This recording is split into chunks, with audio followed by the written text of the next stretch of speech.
wondering on how to give you a word today. One word came to me which is enough for one thought, because a brain can't take in too many thoughts. That's why modern people are damaged. They've got too many thoughts coming at them. I think you know what I mean. They're all the time listening to too much and picking up too much for the brain to handle. It's not as simple as it was 50 years ago, human life. So before you live, be aware of the danger. You don't have to be always in this mode. You can live more freely without it. Now, I want to address just one word, and it's enough to be getting on with, indeed for the whole year, which is about to begin, because this is the last celebration of the old liturgical year. It ends at Vespers this evening with the beginning of Advent, the new one. And it's the word speed. First of all, the speed with which people are going through life. This in the context of the end of a liturgical year and the beginning of a new one. The speed. It doesn't seem that long since we were opening calendars and therefore opening empty pages, empty diaries for a new year. And now it's lived forever. Never ever to be retrieved. And what's happening is that actually, although time is bound to be going at the same speed as ever, doesn't change, we are not noticing it passing because partly we're into more happening, as it were, in the day. Now, I mean, we don't know anymore the pain, in a sense, of being in a state of emptiness. It's cancelled immediately by modern gadgets. And therefore, those pauses which in simple life, farming, country life, and life in general, were inbuilt, are no longer there. And therefore, one doesn't notice actually the time is, as it were, going without our feeling it. It's just accelerated. We're always running against deadlines, speed. It's not a natural way of living. I remember actually hearing that from the novice master in France when time was felt. If you're doing about 2.5 hours manual work in the morning and 2.5 hours manual work in the afternoon, and it's repetitive, agriculture, whatever it might be, one feels time passing. I remember the novice master asking after one long session of manual work how I felt, whether I was tired, and I didn't say no, tired, but I mentioned the fact that the monotony was felt. And he said to me one thing I've never forgotten. That's when one sees what real time is. If one goes to an interesting film for the same period, one doesn't notice it. If one is going for a long session of repetitive actions for 2.5 hours, one feels every moment. Multiply that by life, and you've got this woof phenomenon coming in. We don't know where it went to. But it also applies to, therefore, the impact that has on what we're doing now, praying. Not quite so much in the old rite, because there is a long inbuilt silence factor. But, nevertheless, there is one thing I want to attack head on. It regards everyone here, because we're into prayer, all of us, and that means a certain amount of vocal prayer.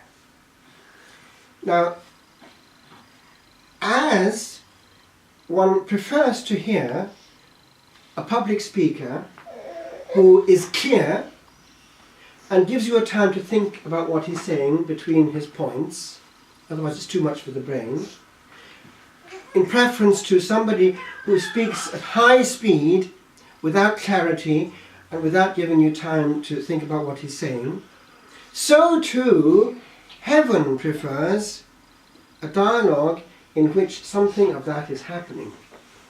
Now, it's the first Saturday, and so I want to examine just one point and make an examination of conscience with you. when we talk to one another, one picks up very quickly whether the person in front of us is actually engaging or not.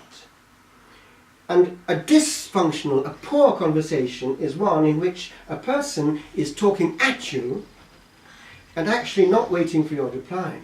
It happens more than we think if we observe. They're not actually in exchange, in dialogue, it's a monologue. They're throwing at you and you're an audience for them. Well, something of that also comes into the rosary, or whatever it might be in regard to prayer which is prepared for us.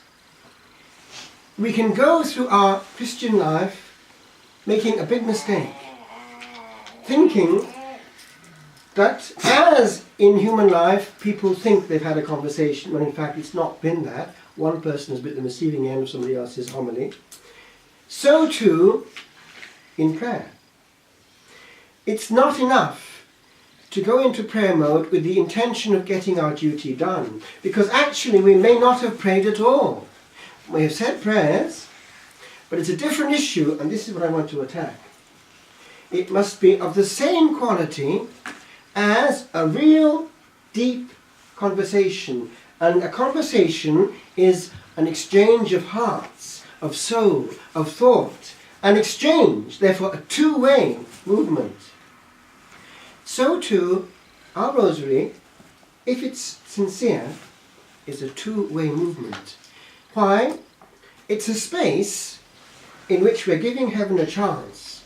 Now, therefore, we switch off anything else. We're not available for anything else.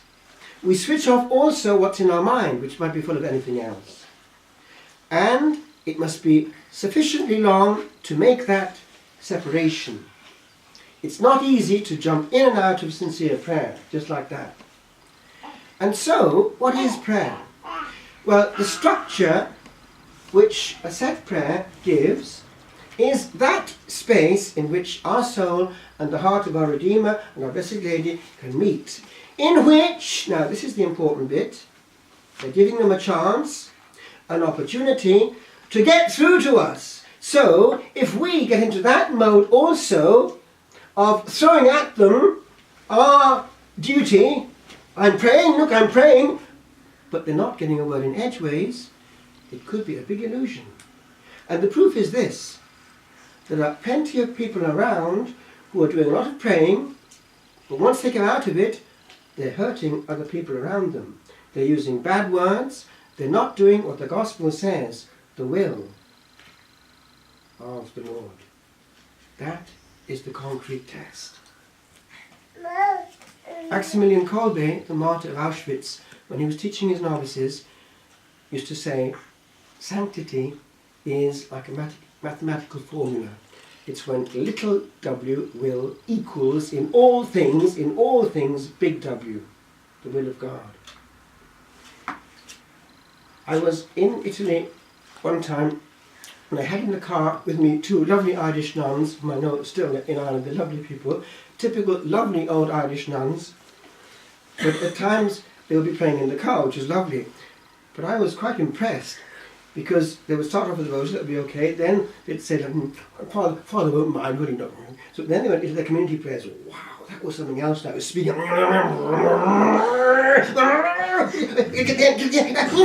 We finished. The rosary and the prayers were said.